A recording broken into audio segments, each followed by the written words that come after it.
Olá, IPCA! Hoje é quarta-feira, dia 22 de agosto de 2012. Nós estamos juntos há 192 dias lendo a Bíblia e hoje vamos ler a carta de Judas.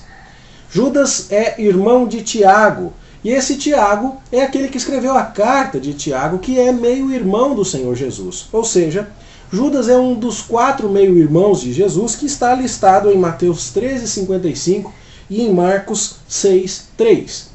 Ele é mais novo, como sugere a sua posição na lista de irmãos que é dada nesses versículos, e isso então faz com que ele tenha podido sobreviver provavelmente até o quarto final do século I da Igreja Cristã. Ele então viveu nessa época em que supomos que essa carta tenha sido escrita. Dada a semelhança de Judas com 2 Pedro, e uma semelhança que não é simplesmente temática, mas é idêntica demais, os estudiosos chegaram à conclusão de que Pedro usou o texto de Judas para escrever a sua segunda carta. Alguns dos elementos que estão presentes nas duas cartas confirmam essa ideia, e isso tudo nos sugere, portanto, que Judas foi escrito por volta de 65 a 67 da era cristã. Esse Judas está tão preocupado com as mesmas coisas que Pedro estava, que escreveu esta carta, como diz no verso 3, para exortar a igreja a batalhar diligentemente pela fé que uma vez por todas foi entregue aos santos, ou seja, a combater a heresia. Esse é o assunto de 2 Pedro, combate aos falsos mestres, aos ensinos que distorcem o evangelho. A distorção que Judas tem em mente parece ser a mesma de 2 Pedro. Verso 4 diz que são pessoas que homens ímpios transformam em libertinagem a graça do nosso Deus. Ou seja, se você compara 2 Pedro e Judas, você percebe que a semelhança é mais do que coincidência. Então, um deve ter usado o outro. Pedro usou Judas, e Pedro usou Judas porque ambos enfrentavam o problema da heresia e do combate a uma distorção do evangelho que transformava a vida cristã numa vida de licenciosidade, de libertinagem sexual. Nós não temos indícios, como em 2 Pedro, maiores detalhes de a quem Judas estava se dirigindo, e a melhor opção para identificarmos os destinatários desta carta seria supor que era um grupo de igrejas que Judas visitava num ministério itinerante que ele possuía. Como assim você sabe disso? Bom, se você ler o apóstolo Paulo falando em 1 Coríntios capítulo 9, ele está falando de seu direito de se casar ou não se casar. E ele, de passagem, nos dá uma informação interessante. 1 Coríntios 9,5, ele diz assim: eu não tenho o direito de me fazer acompanhar de uma mulher irmã, como fazem Pedro e os demais irmãos do Senhor? E ali, então, é bem possível que Judas tivesse esse ministério itinerante, de visitar igrejas, e a sua esposa o acompanhasse nisso. E então, ele, em algum momento, preocupado com as heresias, com a distorção do evangelho, escreveu esta carta, exortando a igreja a batalhar pela fé. Como bom judeu, ele usa diversos exemplos da punição de pessoas ímpias, todos retirados do Antigo Testamento. Sodoma e Gomorra, ele fala de Moisés, ele fala de Caim, de Balaão, de Corá, e usa então personagens históricos do Antigo Testamento para ilustrar a punição que Deus dá àqueles que mudam a sua verdade.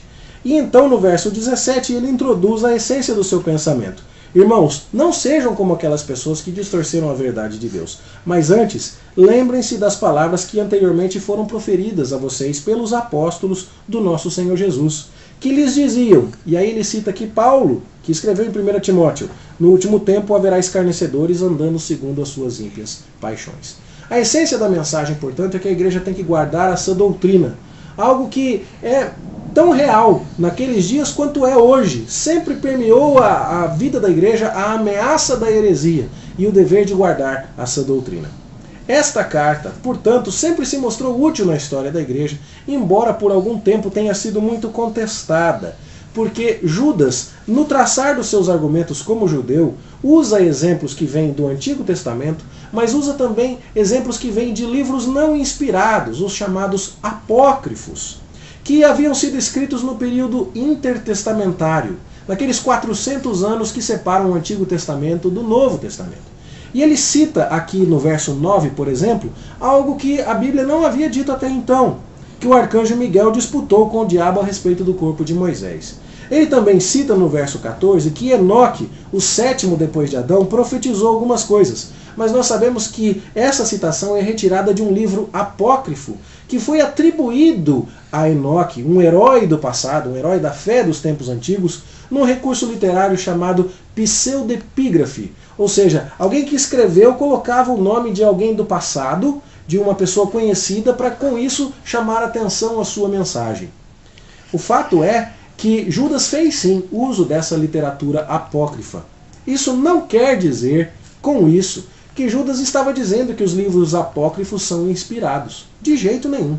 Mas isso quer dizer que nesse ponto que Judas selecionou daquilo que veio através dos escritos apócrifos, eles estavam corretos. E é interessante que, se você analisar as demais passagens do Novo Testamento, você vai ver que muitas outras vezes escritores sagrados trouxeram para nós informações que não vêm da Bíblia, do Antigo Testamento, mas que, uma vez que eles a usaram, nós podemos tê-las como completamente confiáveis. Por exemplo, em 2 Timóteo, capítulo 3, verso 8, Paulo nos cita Janes e Jambres, que são nomes atribuídos aos magos de Faraó. Seria uma tradição judaica sobre Êxodo, capítulo 7, verso 11. Isso não estava no Antigo Testamento. No entanto, agora nós sabemos que esse era o nome daqueles camaradas.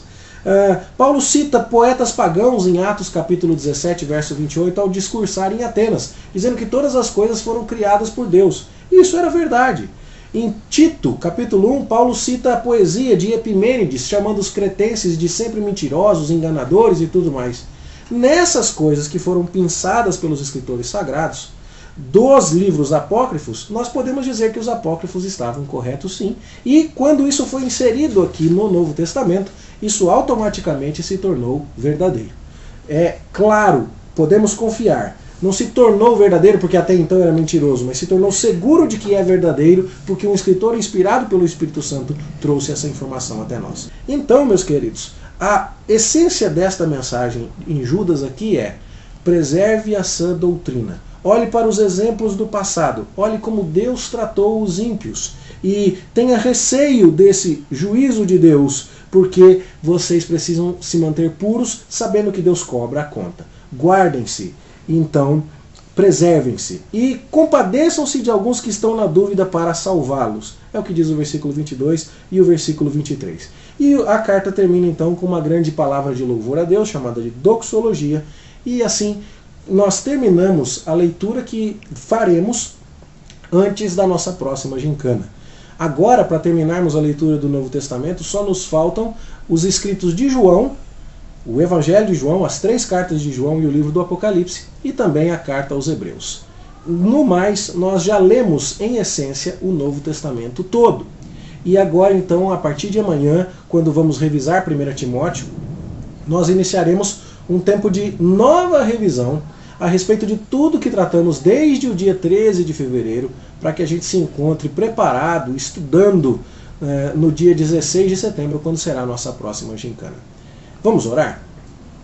Senhor, nós te agradecemos porque mais uma vez lemos a Tua palavra e pedimos que o Senhor nos abençoe no batalhar pela fé que de uma vez por todas foi entregue aos santos. Ajuda-nos, ó Deus, a fazer isso, a lembrar-nos das palavras que nos foram transmitidas pelos apóstolos e a preservá-las, mantendo o nosso fiel procedimento junto ao Senhor, cientes de que o Senhor pune aqueles que te desobedecem, que distorcem a Tua palavra. Ajuda a Tua igreja a estudá-la, a amá-la e a preservá-la fielmente. É o que te pedimos em nome do Senhor Jesus. Amém. Uma boa leitura para você e até amanhã, se Deus quiser.